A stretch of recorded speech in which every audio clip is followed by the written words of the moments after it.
Seorang atasan yang gak takut Tuhan, seorang bos yang gak takut Tuhan, seorang influencer yang gak takut Tuhan. Ini bahaya. Mereka punya pengaruh dan didengar orang banyak dan mereka mentransfer, memimpin, menunjukkan, meneladani cara-cara dunia. Sikat sana, sikat sini, hajar sana, hajar sini, jatuhin orang, fitnah orang, kejam sama bawahan. Fokusnya profit oriented. Kalau Anda tahu bahwa perkataanmu tuh didengar, orang percaya sama kamu, hati-hati dalam merekomendasikan atau promosi sesuatu. Dengar nih para influencer yang suka terima endorsement. Jangan karena semata demi uang, demi keuntungan Anda ngeracunin orang. Jangan pakai pengaruhmu untuk hal-hal yang tidak baik.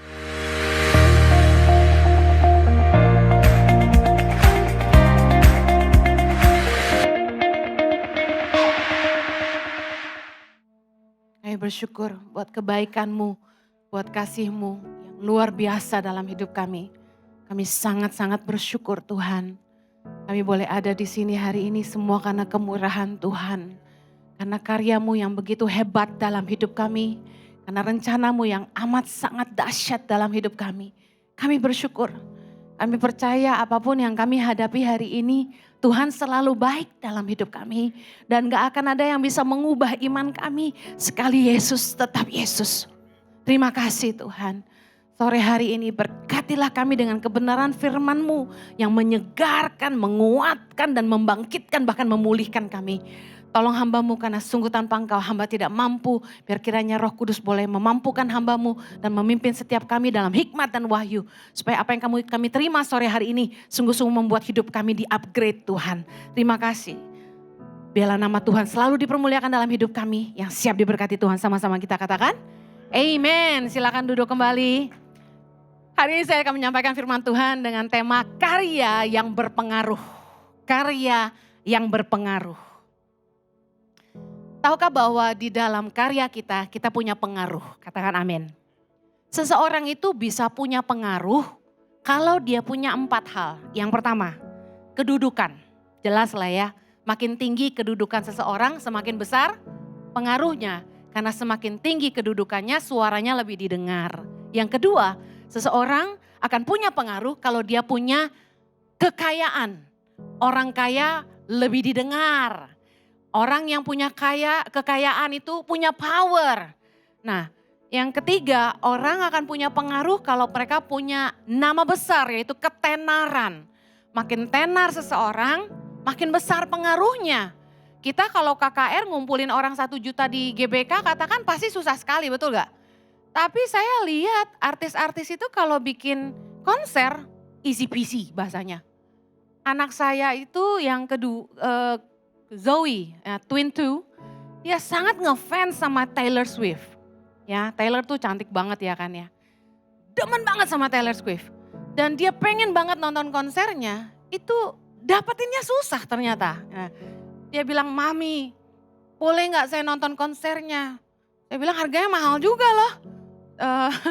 Dia bilang, iya kalau konser begini ya, belum yang K-pop gitu ya, mahal ya. Anak saya yang cowok mau nonton K-pop, mahal juga tuh tiketnya. Kemudian saya bilang gini, gereja yang gak pakai tarif aja ngumpulin orang susah. Ini yang bayarnya mahal penuh. Kemudian beli tiket itu ternyata mesti ngantri dari pagi-pagi.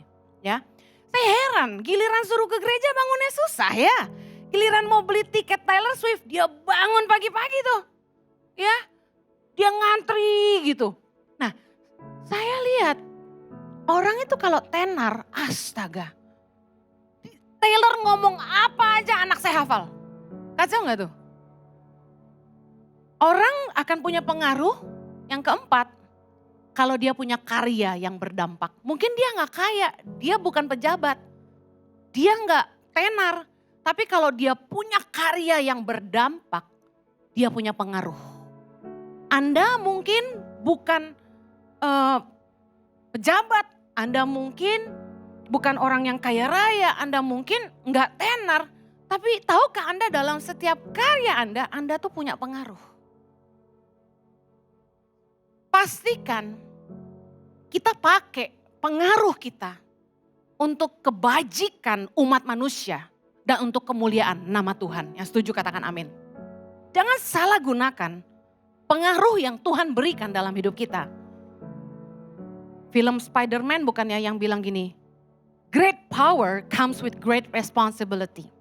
Dengan kepercayaan yang besar diikuti dengan tanggung jawab yang besar.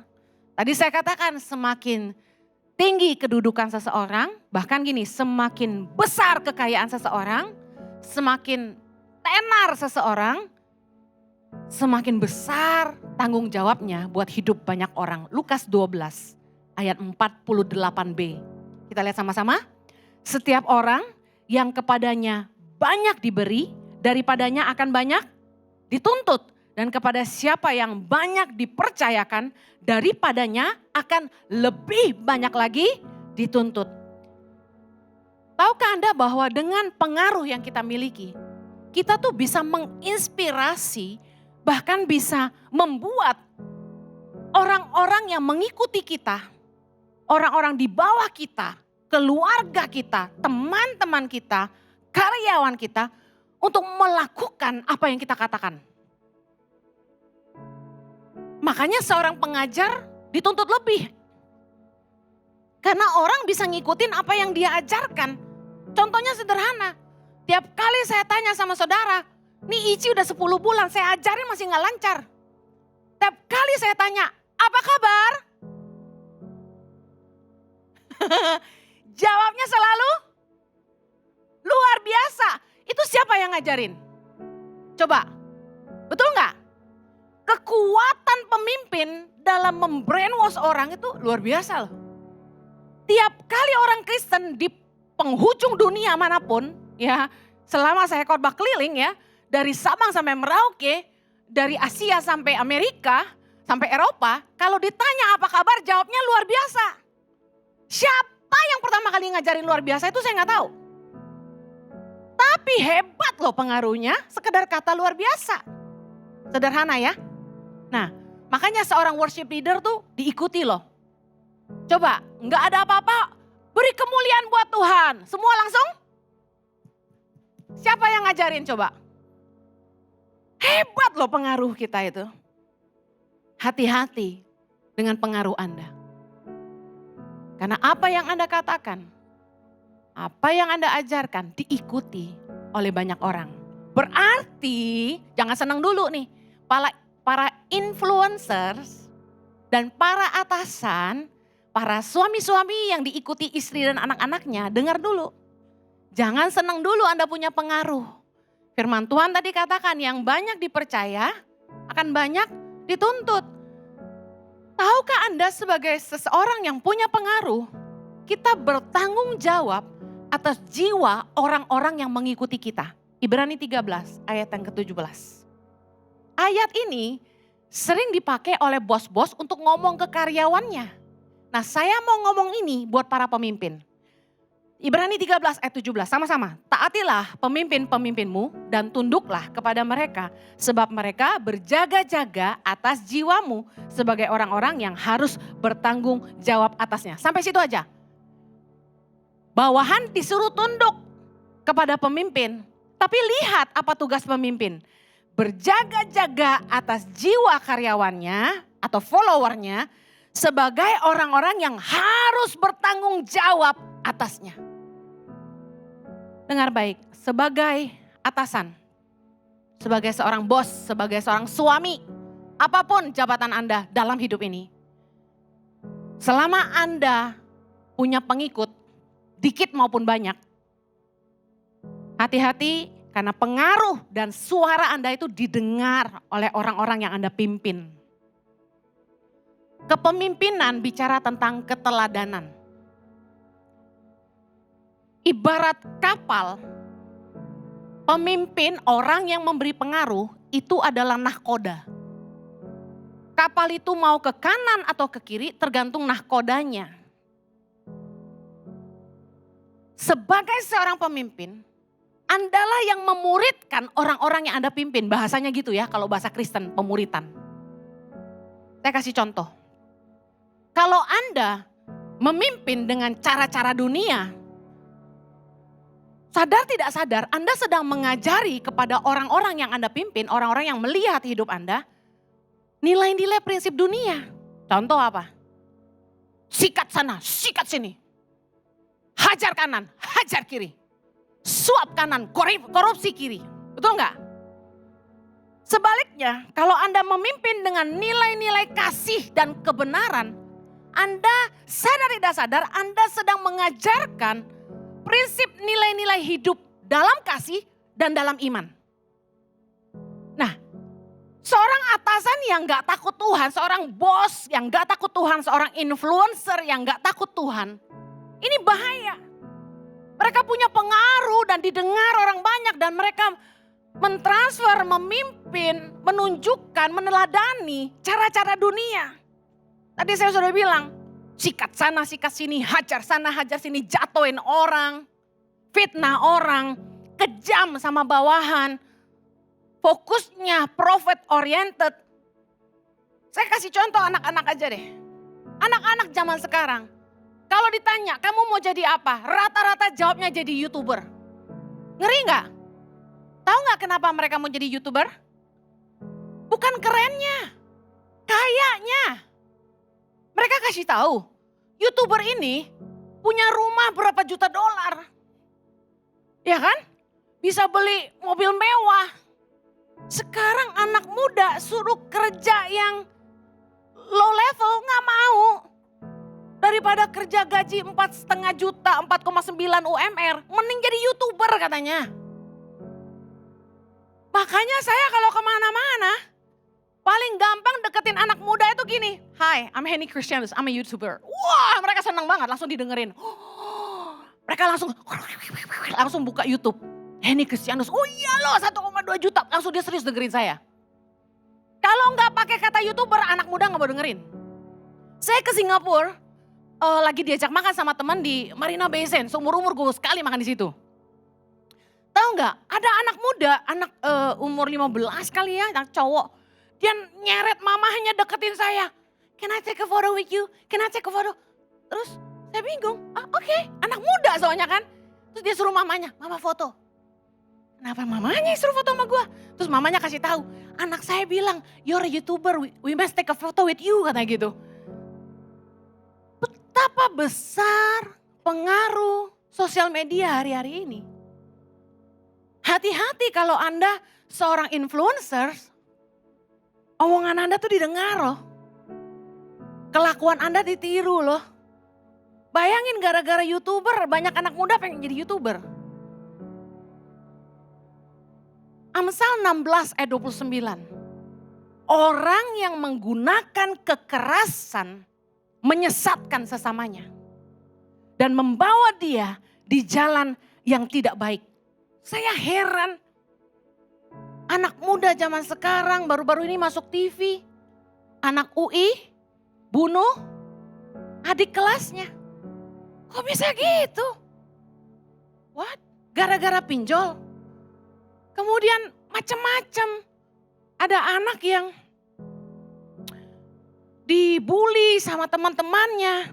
Masuk rumah sakit ya, tim kita lagi doain. Jemaat Ici anaknya masuk rumah sakit dibully teman. Saya ingat anak saya sendiri, Excel. Waktu itu masih kecil, umur 10 kalau gak salah waktu dia dibully. Tuhan tuh baik, saya lihat waktu dia dikerjain. Untung ada saya, kan mamanya suka pergi pelayanan. Di depan mata saya lihat gini. Di kamar mandi, Excel dipegang bajunya belakang ini. Dihajar ke wastafel. Bok sama anak cowok, temennya, temen main. Anak temen saya juga. Dihajar ke wastafel, wastafel kan keramik kan. Bok ke dadanya. Dihajar anak saya. Wakal. Nah saya perhatikan, anak ini sering bully Excel. Mamanya kerja, papanya kerja. Nah karena susah, gak bisa bayar pengasuh. Jadi saya bantu, titip deh di rumah saya. Dititip dari jam 7 pagi. Gak tahu deh beneran kerja apa enggak ya kan. Jadi dititip sampai jam 11 malam. Saya baru dengar dari neni saya. Bahwa waktu anak saya masih kecil, dihajar habis-habisan sama anak ini. Anak saya Chloe yang perempuan di taekwondoin sampai geblek ke lantai gitu. Gawat gak tuh? Excel dicolok matanya. Jagoan banget nih anak.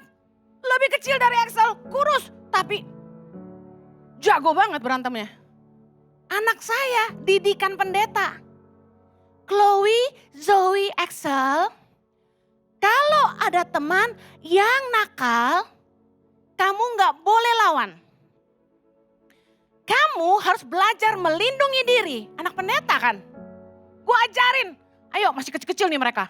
Ayo ikutin mama. Kalau ada yang lebih besar mau pukul kamu kan kita kepikiran yang gede yang bully, bener gak? Taruh tangan kamu begini. Weh, Marvel ya kan. Gini, tangkis. Terus yang kedua, lari. Lari sekencang-kencangnya. Cari guru kamu saya bilang. Karena saya bilang gini, kalau kamu balas, kamu salah. Yang memukul bersalah. Tapi yang membalas ikut salah. Jadi jangan balas, lapor sama guru kamu. Kesannya chicken banget. Penakut anak gue kesannya gitu kan. Tapi saya ajar anak saya enggak boleh pukul orang. Dipukul enggak usah balas, lindungi diri kamu, lapor guru. Jadi Excel dibully terus dan gak pernah balas. Lah yang naruh anak bandel ini saya lagi. Di rumah saya. Bertahun-tahun. Sampai di sekolah minggu dipelorotin celananya Excel sama dia. Nuakalnya anak ini. Nih orang tua nih dengerin. Pakai pengaruhmu, didik anakmu tuh yang benar. Jangan jahat sama anak orang. Ada loh yang bangga. Wah anak saya jagoan, tau gak Bu Eni? Di sekolah dipukulin semua tuh teman-temannya. Wih bangga dia. Kalau superhero anak gua superhero, anak lu bandit. Bener gak? Saya gali-gali, kenapa anaknya bisa begini? Karena suka nonton superhero. Suka diajak nonton bioskop film Marvel gak ada yang lewat. Jadi dia lihat tuh berantem. Udah semua temennya disikatin sama dia. Yang pasti si anak gue sih gak tahu anak orang lain. Saya sampai telepon ke pastornya Sunday School gereja itu. Zaman dulu gereja gue gitu ya. Saya bilang tolong perhatiin tuh anak saya. Dipelorotin orang di Sunday School kagak ada yang tahu saya bilang. Itulah penderitaan kalau jadi anak penginjil. Anaknya dititipin gereja orang, emaknya kemana gitu ya. Tapi saya kasih tahu, pengaruh film, pengaruh sosial media sangat jahat. Dan firman Tuhan katakan, orang yang menggunakan kekerasan menyesatkan sesamanya. Jangan suka kasih nonton film, apa tuh UFC ya? Yang hajar-hajar orang sampai tekdung. Saya heran loh, orang tuh kalau punya hati nurani yang baik ya. Lihat orang dipukulin tuh gak tega. Bener gak? Saya kalau nonton tinju, UFC gitu ya. Saya tuh yang nangis. Tuhan demi ngidupin keluarga. Dia rela dipukulin begini. Ngerti gak sih? Kasihan. Suami saya pasang film stuntman di pesawat. Tahu gak yang Jackie Chan pernah jadi stuntman. Saya sedih banget nontonnya. Saya bilang sama suami saya, ya ampun sayang. Demi makan, orang rela jatuh patah-patah jadi stuntman. Ditabrak mobil, terjun dari lantai 7. Kasihan saya. Sedih saya mah. Orang kalau punya hati nurani itu gak bakal tega lihat sesama disakiti. Ini orang bisa hobi nonton UFC. Yes! Kill him! Yes! Kick him! Itu gimana sih? Gak heran nih dikit-dikit bunuh sana, bunuh sini. Beritanya serem gak? Bisa racunin orang, bisa celakain teman loh. Bayangin loh, orang yang menggunakan kekerasan menyesatkan sesamanya dan membawa dia di jalan yang tidak baik. Hati-hati pakai pengaruh Anda. Atasan yang bergayanya kayak preman, kayak mafia, itu menyesatkan karyawannya. Lah karyawan mah takut sama bos, bener gak? Kalau gua gak ngikutin, gue dipecat. Pernah satu kali, saya gak mau cerita ini instansi mana. Datang ke rumah kami, saya masih ingat banget. Nangis, Bu Heni, kami mau jalan dalam kebenaran. Tapi kalau kami gak ikut maunya bos kami gak dikasih kerjaan Bu. Nanti kami dipecat, dikira gak kerja Bu. Wow, kalau Anda seorang atasan, jangan sampai Anda membawa pengaruh Anda ke tempat kerja, membuat orang-orang yang Anda pimpin jadi mafia. Para influencers, jangan menggunakan kekerasan, pakai bahasa-bahasa kotor di sosial media, nyerang-nyerang orang, gak perlu. Saya dijahatin siapapun, saya gak pernah balas. Saya gak pernah pakai sosial media saya buat menjatuhkan orang lain. Buat apa? Sekedar lelah pun saya gak pernah upload. Kan ada tuh orang upload foto dia terus tulis lelah. Terus upload di Facebook, menderita. Upload lagi, patah hati. Buat apa yang gak positif, yang gak benar, yang gak membangun, Anda posting. Gak banyak kok follower saya Bu Heni, Anda tetap punya follower. Jangan pakai pengaruhmu untuk hal-hal yang gak baik. Imamat 19 ayat 13. Janganlah engkau memeras sesamamu manusia. Dan janganlah engkau merampas. Janganlah kau tahan upah seorang pekerja harian sampai besok harinya.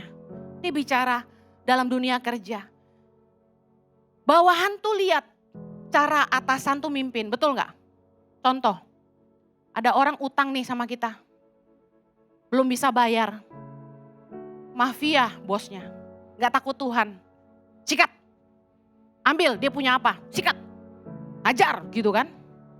Kalau orang punya hati nurani, punya kasih, punya iman, punya belas kasihan, pasti datang tanya, ada apa? Apa yang kita bisa bantu? Ada orang yang utang sama kita. Karyawan deh ngutang sama yayasan gitu. Sampai dia punya kesusahan dalam hidupnya. Secara aturan main harus dipotong gajinya sekian tiap bulan selama setahun katakan. Tiba-tiba dia bilang, Bu saya ada masalah ini. Gak bisa bayar cicilan bulan ini. Kita gak pakai, gak bisa. Harus bayar sesuai hukum. Kalau gak kamu dihukum gitu. Enggak dong. Kita pendekatannya, approach kita, pendekatan kita harus dengan kasih dong. Harus dengan belas kasihan dong sama bawahan. Ada apa? Ada masalah apa kamu? Apa yang kita bisa bantu? Saya ngajarin staf saya ini. Selama kamu kerja sama saya, satu yang paling penting, jujur. Sekalipun kamu bikin salah, jujur. Dan saya bikin aturan di kantor. Tidak boleh berhutang di luar. Gak boleh. Kalau punya kesusahan, datang sama saya. Selama saya memimpin, tidak pernah staf susah tidak dibantu. Gak pernah. Saya bilang, lu susah gua bantu, tapi ikut. Jangan ngutang di luar. Karena gini, ngutang di luar bunganya berapa? Kalau bukan staf jangan datang ke saya ya. Ini khusus staf.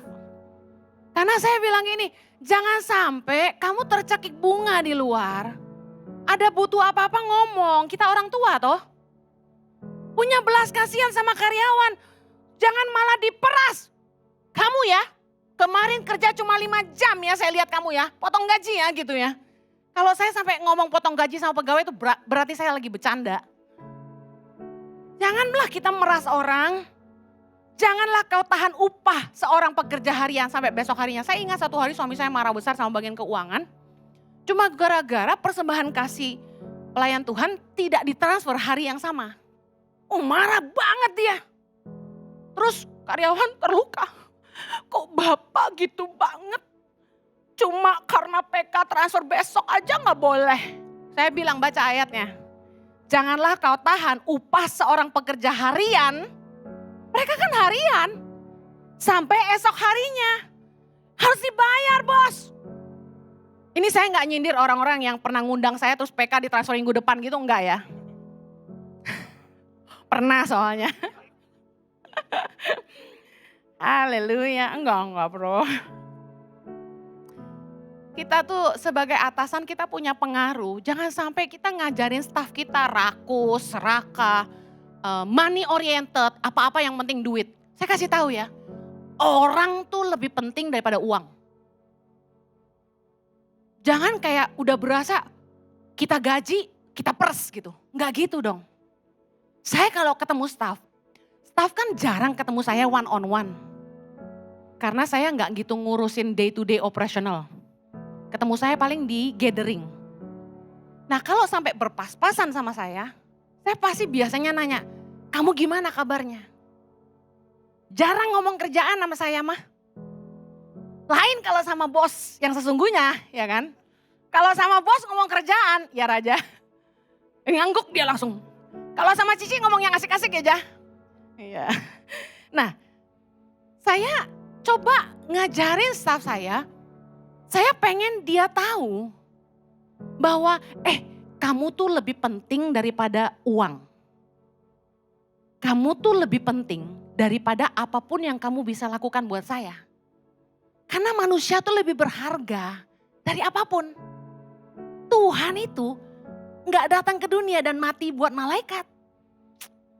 Tuhan tuh datang ke dunia dan mati buat kita loh. Amen. Saya cerita Felix boleh gak? Oke. Felix ini udah kayak adik buat saya. Felix tiba-tiba WA saya. Kak, aku boleh beli kick drum yang double pedal gak? Kamu kan yang kiri yang kamu gak bisa main ya. Kanan yang gak bisa main. Jadi dia mau beli 2 yang kiri gitu. Jadi dia mau pakai kaki kiri. Kenapa? Karena ternyata ada yang robek di dalam lutut kanan ya. Apanya? Apalah itu susah. Hah? Meniskus. Nah, meniskusnya robek. Jadi Felix itu ternyata udah sakit 2 bulan sebelum dia WA saya. Saya gak tahu karena saya gak pernah ngomong kerjaan sama Felix. Kita kalau apa kabar tuh cerita yang lain gitu. Nah, tiba-tiba dia tanya pedal itu, saya tanya, kenapa kamu butuh pedal kiri? Dia bilang, aku butuh istirahatin kaki yang kanan Kak, aku harus terapi. Jadi dia mau paksa main drum, meskipun dokter bilang gak boleh. Saya bilang, kamu berhenti main drum. 1 bulan istirahat, kalau perlu lebih, tergantung dokter bilang apa. Dia bilang, Kak, aku beli aja yang kick kiri, aku bisa kok, aku main. Enggak, dia kaget. Bukan pelit gak boleh beli kick kiri. Saya lebih peduli kaki Felix. Buat saya Felix lebih penting daripada dia main drum. Tapi dia takut ngomong sama kami. 2 bulan dia gak cerita, dia kesakitan dan jalan pincang-pincang. Makanya kalau jemaat lihat kenapa Felix gak main drum. Si ganteng itu. Lagi libur, lagi cuti main drum. Kan dia leader di ICI. Udah kayak wakil sama senior pastor gitu kan. Dia youth pastor dan ngurusin semua. Saya bilang kerjaan kamu banyak, don't worry. Kerja yang duduk aja, jangan banyak jalan. Nah saya tahu Felix itu merasa gak nyaman. Karena dia tahu saya kan kerja. Main drum itu salah satunya kerjaan job desk dia gitu loh. Kalau dia gak main drum berarti kurang dong kerjaannya gitu ya. Ngerti gak pemikiran orang baik ini? Kan ada staff yang malah senang kalau kerjaannya kurang ya kan. Kalau kita tanya dia selalu bilang apa? Saya sibuk. Padahal sok sibuk. Nah tapi Felix malah gak mau kerjaannya kurang. Jadi dia merasa gak enak. Digaji kerjanya kurang gak main drum gitu. Bahasa kasarnya. Tapi saya bilang sama Felix, kamu lebih penting buat kami daripada apa yang kamu bisa lakukan buat ICI. Iya dong, kita lebih sayang Felix daripada dia main drum ya kan. Kita pengen Felix sehat. Saya berdoa Felix bisa normal lagi. Saya suka dia main drum, bukan saya gak suka. Tapi saya lebih sayang Felix. Kalau dia gak bisa main drum lagi pun sampai selama-lamanya, saya gak akan pernah buang Felix dari hidup saya. Harusnya sebagai pemimpin, kita ngajarin nilai-nilai iman dan kasih sama bawahan kita. Karena kita punya pengaruh buat bawa hidup orang yang kita pimpin untuk ngerti kebenaran. Tapi kalau Anda seorang mafia, kalau Anda seorang preman mentalnya gitu. Kalau gua lebih suka punya bawahan yang siap melakukan apa saja untuk gua, sekalipun harus menghalalkan segala cara, kan gitu misalnya, ya kan? Hati-hati, Anda lagi ngajarin nilai-nilai dunia sama orang-orang Anda. Orang yang memelihara serigala. suatu hari pasti akan diterkam juga. Ini istilah saya. Anda ngajarin stafmu yang gak bener nih, dia jadi preman, jadi mafia, jadi orang jahat. Siapa yang bikin dia begitu? Atasannya, kan dia nurut. Nipu orang, sikat orang, hajar orang, bunuh orang kalau perlu gitu kan. Nah yang kayak gini dipelihara. Supaya apa? Ada yang bela kalau ada apa-apa. Kan kita suka pakai tangan kotor kan? Tangan orang lain untuk kerjain kerjaan kotor. Hati-hati. Orang yang memelihara serigala pasti akan diterkam juga. Berhati-hatilah menggunakan pengaruh Anda, jangan sampai Anda melahirkan kelompok orang jahat.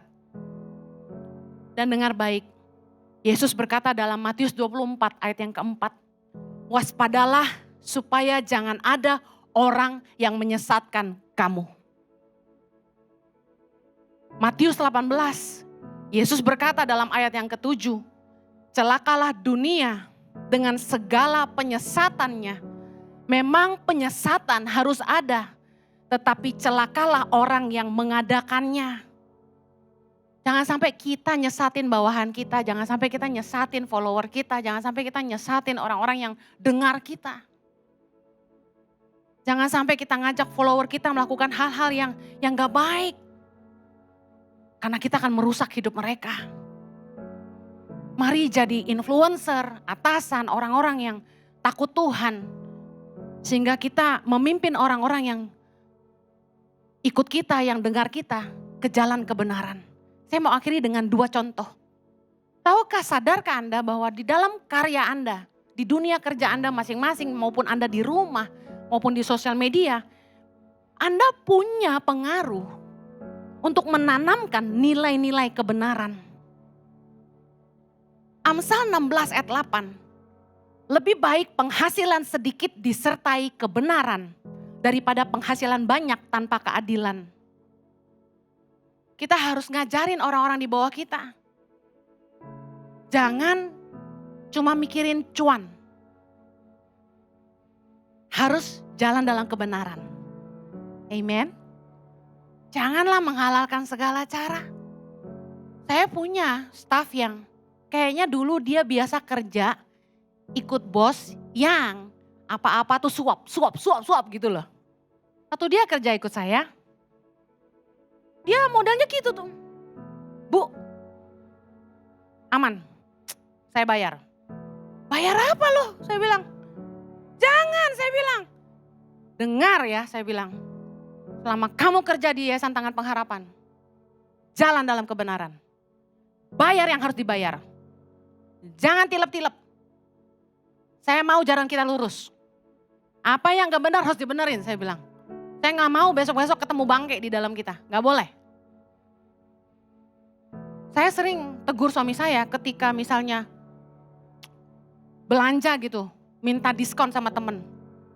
Saya bukannya sok kaya, tapi saya bilang gini, kita tuh kalau beli barang sama temen, jangan minta diskon. Kesempatan kita bisa berkatin temen, itu waktu kita beli barang dari dia. Sebagai teman, kita juga jangan jual barang mahal-mahal sama teman kita. Kesempatan kita jadi berkat juga buat dia. Terus, kalau Anda belanja sama tukang sayur, sama pedagang-pedagang kecil, jangan nawar bos. Apalagi ibu-ibu nih, beli cabai aja nawar.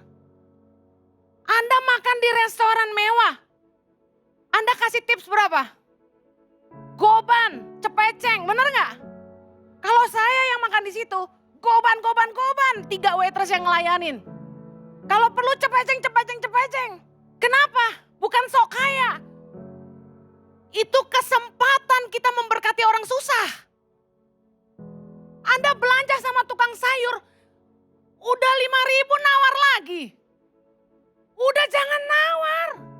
Anda dipanggil untuk jadi berkat. Katakan saya dipanggil jadi berkat. Anda mau nanamin nilai kebenaran enggak? Kasih lihat pembantumu, inilah jalan kebenaran. Dia mungkin agamanya beda sama kamu, tapi dia perlu lihat nilai kasih dan iman dalam hidupmu. Udah orang cuma untung 1.000, lu suruh tawar lagi. Itu supir pembantu pas udah geleng-geleng, mobilnya Alphard berjejer nawar lagi. Malu tau gak sih? Anda bayar juta-juta di restoran berani sama tukang sayur beli pepaya aja lu nawar. Awas ya jemaat Ici kayak gitu ya. Punya mentalitas jadi berkat. Anda mau jadi berkat gak buat orang susah? Itu ya tukang sampah, pernah kasih minum gak? Lewat di depan rumahmu ngangkutin sampah. Anda pernah berasa gak tukang sampah waktu cuti lebaran itu belatung banyak di tong sampah? Kalau dia gak cuti, itu kasih nasi, kasih minum, oleh-oleh dari Hong Kong tuh kasih dia. Berkati. Dulu saya baru pulang dari Australia, saya gak ngerti. Saya kesian lihat tukang sampah, pakai sendal jepit, jarinya sampai kukunya hitam semua, dekil, pakai celana pendek, pakai tangan pungutin sampah. Saya sedih. Saya beliin perlengkapan. Saya beliin sepatu boot, saya beliin sarung tangan. Saya bilang, Mas pakai ini ya, supaya jangan jadi penyakit. Dia bengong lihat saya, gak dipakai sama dia. Bu, susah bu ngangkat sampahnya, dia bilang. Tapi saya percaya gini, 1 Korintus 10 ayat 24. Jangan seorang pun yang mencari keuntungannya sendiri, tapi hendaklah tiap-tiap orang mencari keuntungan orang lain. Kalau Anda jualan, jangan jual barang yang merusak kesehatan orang. Kesehatan tuh paling mahal. Anda jangan jual produk yang ngeracunin rakyat. Kalau Anda tahu bahwa perkataanmu tuh didengar, orang percaya sama kamu, hati-hati dalam merekomendasikan atau promosi sesuatu. Dengar nih para influencer yang suka terima endorsement. Jangan karena semata demi uang, demi keuntungan, Anda ngeracunin orang. Saya di endorse berapa kali untuk produk kecantikan, di endorse sama klinik-klinik kecantikan. Bu Heni bisa gak di endorse, rate-nya berapa? Saya gak mau. Karena saya gak tahu. Bener gak tuh dia nyuntikinnya bukan air hujan? Bener gak? Lah muka gue jadi korban, nehi muhabah. Saya bilang enggak deh, jangan. Saya bukan artis. Kalau yang mereknya zaman dulu sebelum Haselin Snow gue pakai dikasih mah gue senang lah. Bener gak? Dikirim ke gereja sama jemaat. Bu Heni, buat ibu. Pas gue buka, berbinar-binar mataku. Ini kan yang aku pakai dulu. Nah, saya berani upload di sosial media saya. Kenapa? Emang produknya bagus dari Jepang. Yang terakhir, Anda punya pengaruh untuk mengajarkan tentang iman kepada orang-orang yang Anda pimpin. Kepada follower-follower Anda. Contoh, ngajarin pegawai untuk melibatkan Tuhan dalam dunia kerja. Apakah di perusahaan Anda ada doa bersama sebelum toko buka? Ada doa bersama enggak sebelum kantor buka? Ada ibadah karyawan mingguan enggak? Karena dengan memulai pekerjaan dengan doa bersama, Anda tuh lagi ngajarin karyawan Anda untuk mengandalkan Tuhan. Bahwa keterlibatan Tuhan dalam usaha saya sangat penting. Supaya karyawan kita belajar ingat Tuhan dan takut Tuhan. Amen. Mazmur 128 ayat 4 berkata, sesungguhnya demikianlah akan diberkati orang laki-laki yang takut akan Tuhan. Katakan amin. Yeremia 17 ayat 7 berkata, diberkatilah orang yang mengandalkan Tuhan, yang menaruh harapannya kepada Tuhan. Amen. Saya akhiri, sebagai seseorang yang punya pengaruh, mari menginspirasi orang lain untuk melakukan kebaikan. Mari menginspirasi untuk membangkitkan semangat yang positif. Mari menginspirasi untuk membangun kesatuan, bukannya memecah belah kesatuan. Biarlah setiap karya kita membawa pengaruh yang baik bagi umat manusia dan kemuliaan bagi Tuhan. Amen. Yang mau katakan amin. Mari kita berdoa. Bapa di sorga, tolong kami supaya di dunia kerja kami masing-masing, bahkan dalam rumah kami masing-masing, bahkan di dunia maya, kami bisa jadi pengaruh yang positif bagi banyak orang. Kami bisa membawa suatu karya yang membuat hidup orang jadi lebih baik, hidup orang lebih bernilai, hidup orang jadi di-upgrade, hidup orang jadi lebih bermakna, hidup orang jadi lebih bahagia dan lebih damai sejahtera. Berdoa supaya kehadiran kami ini menjadi teladan dalam kebenaran, iman dan kasih buat orang-orang yang mengikuti kami. Terima kasih Tuhan. Berkati umat-Mu, hamba-Mu berdoa di dunia kerja mereka masing-masing, di keluarga mereka masing-masing. Mereka jadi berkat. Di dalam nama Yesus kami berdoa. Yang mau katakan? Amen. Tuhan berkati.